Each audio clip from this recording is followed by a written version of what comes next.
अफीम एक ऐसी फसल है जिसकी खेती भारत का हर किसान करना चाहेगा, क्योंकि इस फसल में मुनाफा बहुत होता है। आम फसलों की खेती की तरह इसकी खेती इतनी आसान नहीं है। इसके लिए सरकार से लाइसेंस लेना जरूरी होता है और इसके लिए बहुत सारी सरकारी प्रक्रिया को पूरा करना पड़ता है। इसकी खेती सरकार की बिना इजाजत के करना गैर कानूनी है। वैसे आपको बता दें कि इसकी खेती काफी अलग तरीके से की जाती है। अफीम की खेती कैसे की जाती है? दोस्तों, अफीम की खेती के बारे में जानने से पहले ये जानते हैं कि आखिर अफीम है क्या। ज्यादातर लोग अफीम को एक नशीला पदार्थ समझते हैं। लोगों को लगता है कि अफीम नशा करने के काम आती है। लोग इसे हीरोइन का सोर्स भी समझते हैं, लेकिन हमारे देश में अफीम का इस्तेमाल वैलिड ड्रग बिजनेस के लिए किया जाता है। अफीम को वैसे दोस्तों काला सोना भी कहा जाता है। अफीम का पौधा, चलिए पहले हम आपको बताते हैं कि अफीम का पौधा दिखता कैसा है। अफीम का पौधा लगभग 1 मीटर की ऊंचाई का होता है। इस पौधे में सफेद रंग के फूल खिलते हैं। अफीम के फूल झड़ने के बाद ही अफीम के फल आते हैं। ये फल दिखने में अनार के जैसे होते हैं। इसके फल को आम बोलचाल में डोडा, वहीं इसके छिलके को पोशत कहा जाता है। अफीम की खेती, दोस्तों अगर अफीम की खेती की बात करें तो सबसे पहले आइए जानते हैं कि अफीम के लिए कौन सा मौसम सबसे सही है। तो दोस्तों, अफीम की खेती सर्दी के मौसम में की जाती है। इसकी खेती के लिए ठंडी जलवायु की जरूरत होती है। इसके बीजों की बुआई सितंबर के आखिरी में या फिर अक्टूबर के शुरू से लेकर नवंबर तक हो जाती है। उगाने का तरीका, दोस्तों इनको उगाने के लिए सबसे पहले खेत को बहुत अच्छे से जोतना पड़ता है। अफीम की खेती के लिए खेत की जुताई गहरी की जाती है, इसलिए इसको उगाने से पहले खेत को 3 से 4 बार जोतना जरूरी होता है। जुताई के बाद खेत में पानी डालकर छोड़ दिया जाता है ताकि खेत की जो मिट्टी है वो अच्छे से गीली हो जाए। खेत का पानी सूख जाने के बाद इसमें कल्टीवेटर लगाकर 2-3 बार तिरछी जुताई की जाती है ताकि खेत की मिट्टी थोड़ी भूरी भूरी हो जाए। इसके बाद इस भूरी भूरी मिट्टी को पाटा लगाकर समतल करा जाता है। इसके बाद खेत में अच्छे से गोबर की खाद, वर्मी कंपोस्ट या फिर अर्थ वॉर्म मैन्योर यानी कि केंचुए की खाद डाली जाती है। अफीम का जो पौधा है वो खेत से काफी कुछ एब्जॉर्ब कर लेता है, इसलिए अच्छे से ज्यादा क्वांटिटी में खेत में खाद डाली जाती है ताकि मिट्टी में किसी भी तरह के इंग्रेडिएंट्स की कोई कमी न रहे। खेत तैयार हो जाने के बाद इसमें बीज डाले जाते हैं। जिन किसानों को लाइसेंस मिल जाता है उनको बीज भी आसानी से मिल जाते हैं। वैसे आपको बता दें कि नारकोटिक्स डिपार्टमेंट के कई सारे इंस्टीट्यूट भी अफीम के बीज प्रोवाइड करता है। बीज को खेत में अच्छे से डालना होता है और खेत को वापस से एक बार जोतना होता है ताकि मिट्टी जो है वो बीज के ऊपर आ जाए। बीज डालने के बाद 7-10 दिन के अंतर में खेत में पानी डाला जाता है। इसके बाद बीज अंकुरण के समय पर 12 से 15 दिन के अंतर में खेत में पानी डाला जाता है। इसके पौधों को भी काफी सिंचाई की जरूरत होती है, इसलिए अफीम के पौधों की सिंचाई लगातार की जाती है। हार्वेस्टिंग, खेत में बीज डालने के लगभग 95 से 115 दिन बाद पौधों पर फूल आना स्टार्ट हो जाते हैं। फूल आने के कुछ टाइम बाद ये झड़ना भी स्टार्ट हो जाते हैं।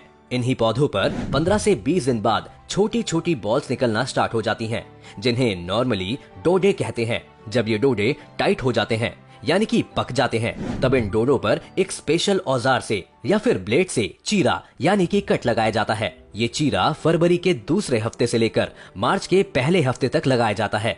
ये चीरा दोपहर के 12 बजे से शाम के 4 के बीच लगाया जाता है। डोडो पर चीरा लगाने के बाद इन डोडो में से एक लिक्विड निकलने लगता है। इसे लेटेक्स कहा जाता है। इस लिक्विड को पूरी रात निकलने के लिए छोड़ दिया जाता है। सुबह तक हर डोडे पर लगभग 1 से 1.5 ग्राम लिक्विड जमा हो जाता है। जब ये लिक्विड जम जाता है तो अगले दिन किसान सुबह जल्दी 5-6 बजे ही खेत पर चले जाते हैं। उसके बाद किसान उन डोडो से उस लिक्विड को एक स्पेशल औजार से हटा लेते हैं। धूप आने से पहले किसानों को ये लिक्विड इकट्ठा करना होता है। दोस्तों आपको बता दें कि जो लिक्विड जमा होता है वही अफीम होती है, जो कि इकट्ठा कर नारकोटिक्स विभाग से तुलवाई जाती है और उसी हिसाब से किसानों को पैसा दिया जाता है। दोस्तों आपको जानकर हैरानी होगी, पर ये बात सच है कि किसान अपनी अफीम के खेत में नंगे पैर ही जाते हैं। इसके अलावा अफीम उगाने से लेकर उसकी कटाई तक उसको नजर से बचाने के लिए अलग अलग तरह की पूजा किसान द्वारा की जाती है। अब बात करते हैं अफीम के लाइसेंस के बारे में। लाइसेंस, अफीम की खेती करने का लाइसेंस फाइनेंस मिनिस्टर यानी वित्त मंत्री द्वारा दिया जाता है। जो किसान पहले से अफीम की खेती कर रहे हैं या फिर उनके पास पहले से ही अफीम की खेती के लाइसेंस हैं, उनको ही वापस से लाइसेंस रिन्यू करके दिया जाता है। सरकार अपनी तरफ से एक राजपत्र जारी करती है। इसमें अफीम की खेती को लेकर काफी सारी कंडीशंस लिखी जाती हैं और जो किसान इन कंडीशंस को पूरा कर पाते हैं सिर्फ उन्हीं का ही लाइसेंस रिन्यू किया जाता है और जो किसान ऐसा नहीं कर पाते उनको इस लिस्ट से बाहर कर दिया जाता है। वैसे आपको बता दें कि सरकार ने अफीम की खेती के लिए लगभग 15 से 20 साल पहले 3-4 साल तक लगातार अफीम की खेती के लिए लाइसेंस जारी किए थे।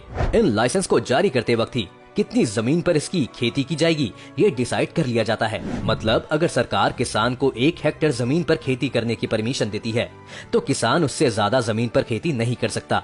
अगर किसान ऐसा करता है तो किसान पर कानूनी कार्रवाई हो सकती है या फिर उसका लाइसेंस भी रद्द हो सकता है। इसके अलावा किसान से अफीम की क्वांटिटी भी पहले ही डिसाइड कर ली जाती है। अगर सरकार ने किसान से 1 हेक्टेयर जमीन की खेती से 5.9 किलोग्राम अफीम मांगी है तो ये किसान को देनी ही पड़ेगी। उदाहरण के तौर पर किसान ने 5.9 किलोग्राम मॉर्फिन से कम मॉर्फिन सरकार को दिया है तो अगली बार किसान का लाइसेंस रद्द हो जाएगा। लेकिन कुछ कंडीशंस जैसे 2-4 ग्राम सरकार को कम मॉर्फिन मिलता है तो लाइसेंस रद्द नहीं होगा। पर अगर डिसाइड क्वांटिटी या फिर MQY मिनिमम क्वालिफाइंग यील्ड से बहुत कम मॉर्फिन सरकार को मिलता है तो किसान का लाइसेंस रद्द कर दिया जाएगा। ऐसा सरकार इसलिए करती है क्योंकि बहुत बार किसान सरकार को झूठ बोल देते हैं कि इतनी पैदावार हुई ही नहीं और अफीम को ब्लैक में बेच देते हैं। कालाबाजारी को बंद करने के लिए ही सरकार ऐसा करती है। इसके अलावा अगर किसी कारण से अफीम की खेती खराब हो जाए तब ऐसे में किसान को अपनी सारी फसल जैसे डोडा, भूसा, पत्ते वगैरह सब कुछ सरकार को जमा करना होता है। अफीम की पैदावार न होने पर भी इसके बचे हुए माल को आग लगाकर बर्बाद करना पड़ता है। उसके बाद ही किसान को क्लेम दिया जाता है। कमाई और खर्चा। अफीम उगाने के लिए 1 हेक्टेयर जमीन में लगभग 7 से 8 किलो बीज की जरूरत होती है। अफीम का 1 किलो बीज करीब 150 से 200 रुपए में आ जाता है। इसके अलावा 1 हेक्टेयर के खेत में लगभग 50 से 60 किलोग्राम लेटेक्स मिल जाता है। इस लेटेक्स को सरकार लगभग 1800 रुपए पर ग्राम के हिसाब से खरीद लेती है। वहीं अगर इसे काला बाजारी पर बेचा जाए तो 60,000 रुपए से लेकर 1.2 लाख रुपए कमाई हो जाती है। इसके अलावा अफीम के पौधों पर उग रहे डोडो को तोड़ने पर उसमें से एक बीज जैसा पदार्थ निकलता है जिसे खसखस कहा जाता है। ये खसखस बहुत कम आता है। रसोई के मसालों में भी इसका इस्तेमाल किया जाता है। ये खसखस बाजार में 1.5 लाख रुपए क्विंटल के हिसाब से बिक जाता है। इसी तरह किसानों को अफीम की खेती से भारी मुनाफा होता है। अफीम की खेती कहाँ कहाँ की जाती है? दोस्तों, आपको ये जानकर हैरानी तो होगी पर ये सच है कि पूरी दुनिया में बस कुछ ही देश ऐसे हैं जहां पर अफीम की खेती की जाती है। सबसे ज्यादा अफीम अफगानिस्तान में उगाई जाती है। पूरी दुनिया की 85% अफीम सिर्फ अफगानिस्तान में उगाई जाती है। भारत में इसकी खेती हर कोई नहीं कर सकता।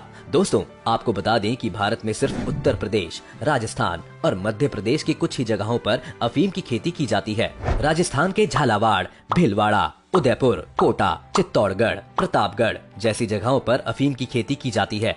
उत्तर प्रदेश के बाराबंकी जिले में अफीम की खेती की जाती है। वहीं मध्य प्रदेश में राजस्थान के बॉर्डर से सटे हुए नीमच, मंदसौर जैसी जगहों पर अफीम उगाया जाता है। अब आइए अंत में जानते हैं कि आखिर अफीम का इस्तेमाल किन चीजों में किया जाता है। अफीम के यूजेस। अफीम के पौधे में ऐसी बहुत सारी केमिकल प्रॉपर्टीज होती हैं जो इसे मेडिकल पर्पस से काफी यूजफुल बनाती हैं। यूनान के डॉक्टर्स के मुताबिक अफीम कमर दर्द, घुटनों के दर्द, डायबिटीज जैसी बीमारियों के लिए काफी अच्छी दवा है। बहुत पुराने सिर दर्द को मिटाने के लिए भी अफीम का इस्तेमाल किया जाता है। सर्दी लग जाने पर खांसी जुकाम में भी अफीम बहुत फायदेमंद होती है। अफीम डैंड्रफ जैसी प्रॉब्लम्स में भी काफी यूजफुल होती है। तो दोस्तों, ये थी अफीम की खेती और उससे होने वाली कमाई की जानकारी। अगर आपको वीडियो पसंद आई हो तो वीडियो को लाइक और शेयर जरूर करें।